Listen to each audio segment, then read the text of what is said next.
Hey guys, it's Cory from CoryBakerFilmmaker.com, and I just saw Ant-Man and the Wasp, written by Chris McKenna, Erik Sommers, Paul Rudd, Andrew Barrer, and Gabriel Ferrari, and directed by Peyton Reed. First things first, before we get into it, I had put on Instagram that I was going to review RPG, and I didn't realize until afterwards when I was thinking about it, how am I really going to review a documentary? So, if you didn't hear it, Rob and I talked about it on the Oh the Anthem podcast, where we just sort of discussed like what we thought about the movie. But I don't really think it's fair, especially on a documentary, to sort of rate it just because it's a completely different thing. But generally speaking, go see it because I thought it was great, and I got to see it at the Landmark, which is a very nice theater. We had the couches and everything like that. It was well worth checking out. As far as Ant-Man and the Wasp, saw that at Regal LA Live as per usual. Great time had by all. Rob and Roberto and I went to go see it, and I sort of talked about this with Avengers when I saw that, and I had seen it in the Los Feliz 3, which is a really small theater. The bigger the theater, the more incredible the sound system, the better off you are with a movie like Ant-Man and the Wasp or any superhero flick. So definitely recommend Regal LA Live with the Barco laser projection and the Atmos sound and everything like that. It's really the way to go. Onto the plot of Ant-Man and the Wasp. We catch up with the plot basically sometime after the original Ant-Man had concluded, where Dr. Hank Pym and his daughter, played by Michael Douglas and Evangeline Lilly, figure out a way that they can go into the quantum realm and save Janet Van Dyne, the mother played by Michelle Pfeiffer, who had been stuck in there way long ago when Evangeline Lilly's character Hope was just a child. And they figured out they could do it because during the first movie, Paul Rudd, Ant-Man, went into the quantum realm and was able to come back, which allowed them to work on it. And during the course of his house arrest, Paul Rudd finds that he has had some sort of communication with Janet, and this all ties it into, let's get into the quantum realm right now because she's reaching out to you and we can save her. But at the same time, the ghost comes and tries to steal the technology to try and fix her problems, while also some nefarious characters, Sonny Birch, played by Walton Goggins, tries to get the technology for illicit players. Overall, I really enjoyed the film. I thought it was fun.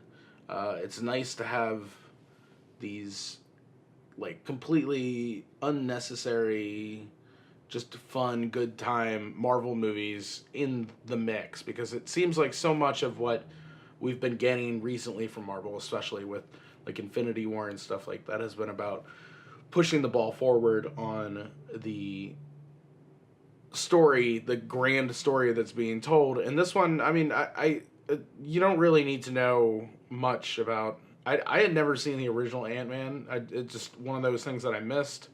I didn't feel out of sort at all watching this. I sort of picked up pretty much everything I needed to know through the course of the movie. I mean, it's kind of, to me, it kind of felt like Thor Ragnarok, which was just a fun, good time at the theater. It didn't have this weight to it, but I would actually say that Thor Ragnarok was better than Ant-Man. I think the right combination of people involved in Thor, that even though the cast for Ant-Man and the Wasp is incredible, and even though I think more like person to person is more talented and more funny, there were a couple things that just sort of like grated me the wrong way. Now keep in mind, all this is just like, I know I say this a lot, but it's kind of nitpicky. Most off that uh, there's some technical things, both in terms of the actual filmmaking process and in terms of the story and like the science inside of the story, that kind of bugs me. So like the thing that Rob couldn't stop talking about is, even though Janet was in the quantum realm for 30 years or whatever it was, she didn't need to eat, she didn't need to have water. She was at a submolecular level, which is less than that of oxygen. So how did she breathe? Like, all of these are very reasonable points. I would add on top that there were many times where they made the cars small. Like, they would just be able to shrink the entire car, and the car is moving along at the same speed as everything else, but if it's smaller, then it needs to go faster to keep up with every... So, I mean, like, if it's 1/50th the size of a big car, then the little car needs to go 50 times faster to keep up with the big car. And there's no way that, a car that's already driving a small car can keep up with a big car going 40 miles per hour. It's one of those things that, like, there's a lot of shut up and take it with science in superhero movies. And I don't want to be one of those people whose like brain can't turn off for that sort of thing. But sometimes it just, you only get a certain number of, like with the Hulk, I can explain, like, gamma bomb hits him. And it's just like, well, how does the gamma bomb work? It's like, just let me have this one. It's like, okay. But if you keep going back and forth with really intense science stuff and don't like explain how all this works, then it just sort of feels like you're using it as an excuse for everything. And it's not supposed to be thought of, but there's a little bit too much of it that makes the extension of disbelief not really work as well. The other thing is that while it's certainly funny, it's not hilariously funny, and it sort of feels like they are spending a lot of time just sort of like spinning wheels at times. Like, they veered off script and let people improv a little bit too much, or the script wasn't as tied down as it possibly could be. And again, I talked about this with Jurassic World. This could just be a part of all the people who were screenwriting on this movie, and there's 5 credited screenwriters on this. Perhaps they just got to get it out. This movie is supposed to be out, 2 years or whatever after the last Ant-Man, and you got to turn it out. You got to get the script ready. You got to put it out there. You got to do all the effects, so it's got to be quicker than a usual script, especially if you're trying to hit a window. And, sometimes if you try and rush things like this, you get less desirable products. And I think that this felt kind of like the thing that, like, if everyone had a little bit more time to chill and work on it, then it'd probably be better. But corporate overlords at Disney probably wanted to hit their window and weren't willing to wait. Well, would you look at this little tiny thing that just got big? It's the leaderboard!